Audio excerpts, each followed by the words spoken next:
Hello to my online learners. Just a little check-in with you after the first week and to prepare you for next week, which is chapter 1.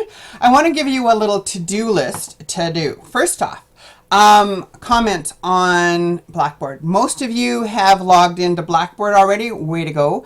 Some of you have even started the Blackboard assignment, which is great. So I've marked some of it and I've put in comments. Let me show you how to get the comments. So when you log in, this is your home page, and if you go to My Grades, you will see that anything I marked will have a mark here, and anything blue is clickable. I have left comments. Now, some of these are short. I don't mean to, some of them may, because they're short, I don't mean to be aggressive. I just wanted to give you quick feedback. And if you click on them, you will see a little comment. Take time to reflect on them. Good job. And like in this situation, I did need more time for personal reflection.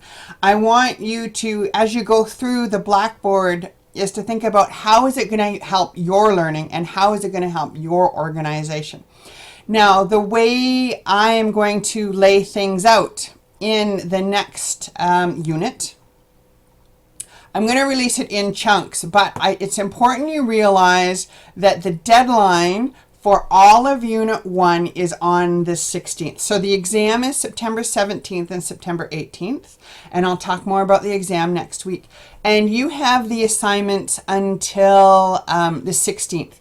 Realize that if you do want feedback, and some of them you even have an opportunity to redo, you need to get them in earlier so I can mark them, okay?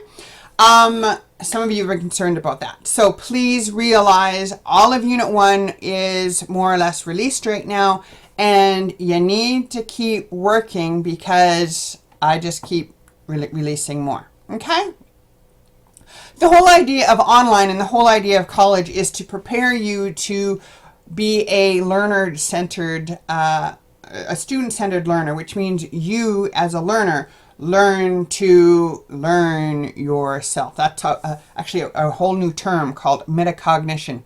It was the buzzword of the 90s. Metacognition is to learn how you learn. So it's important to look at how you learn and then work on progressing through the chapters so that you're not only just getting it done, but you're learning.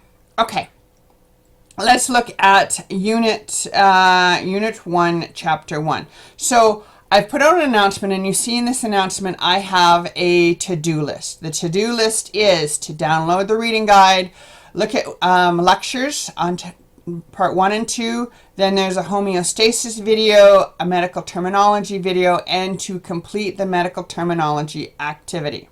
Let's look at where this is at. So if you go under Unit 1 and then Chapter 1. Now I start with what's called the learning pathways here.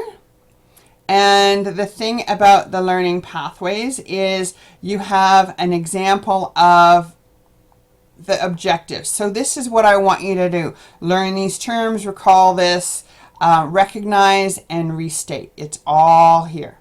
The topics we're going to look at, there's 6 topics here. Now, the people who organize the Blackboard want me put down a time commitment. To me, the time commitment is how it'll take as long as you need to do it and learn it.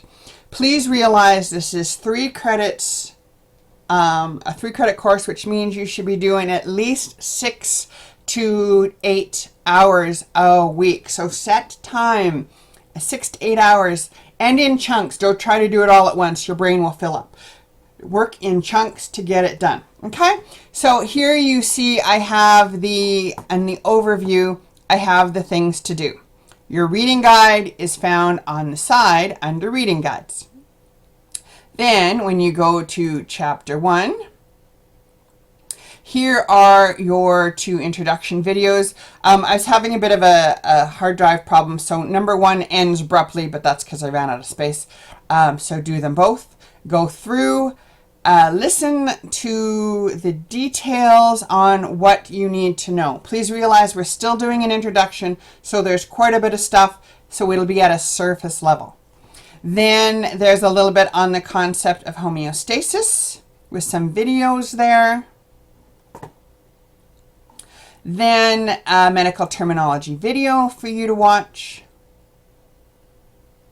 right here. And notice that there are some slides posted on this Blackboard site. That's because another teacher who helped create this years ago, or a teacher I was working with, put her slides on there.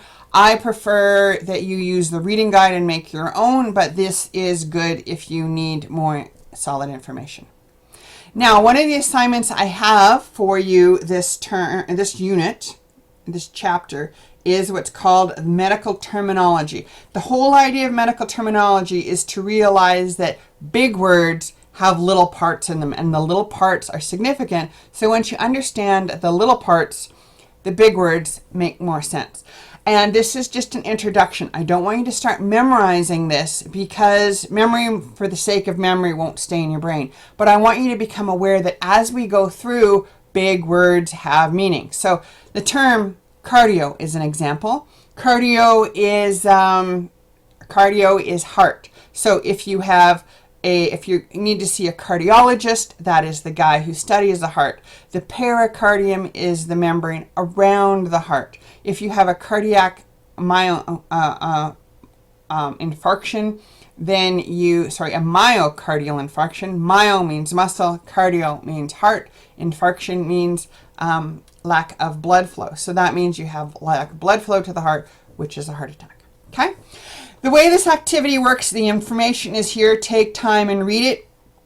You do the letters, and you can choose any letters. You can choose the letters of your name. If you don't like the letters of your name, then choose someone else's name. Or if your name is short, put a nickname at the end. But I want you to realize that there are prefixes at the beginning, there's combining forms, and there's suffixes. And this is taken out of Appendix A of your textbook.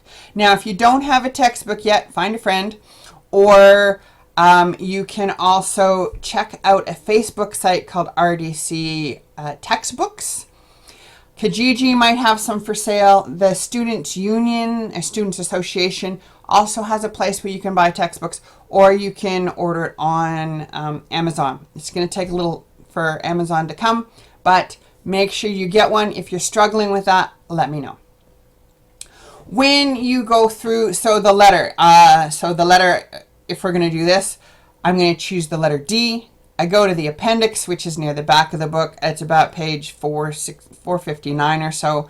The term for D is di. Di means two. An example of that would be the diencephalon, which is a part of your brain that has two parts to it. If you can think of examples from your brain, that's fine. If not, just Google some. Okay? There's really no right or wrong here. This is about effort. Also, I work on a PC, so for you Mac users, you need to put things, either save them as a PDF or check out the library. The RDC library has a lot of free programs for students. So if you need to update some programs, contact the library and you can get them. Okay, that is a bit of an introduction for Chapter 1. Keep working on it. Ideally, you should do this by the end of next week, which is like the 10th-ish. Keep going, keep finding time, setting time for regular study, and then keep going. Realize we still have Chapter 2 and Chapter 3 to do, and that all needs to be done and studied, and the test written by September the 17th. Okay? If you have questions, please email me. Other than that, I look forward to seeing and reading your assignments. Thanks. Bye.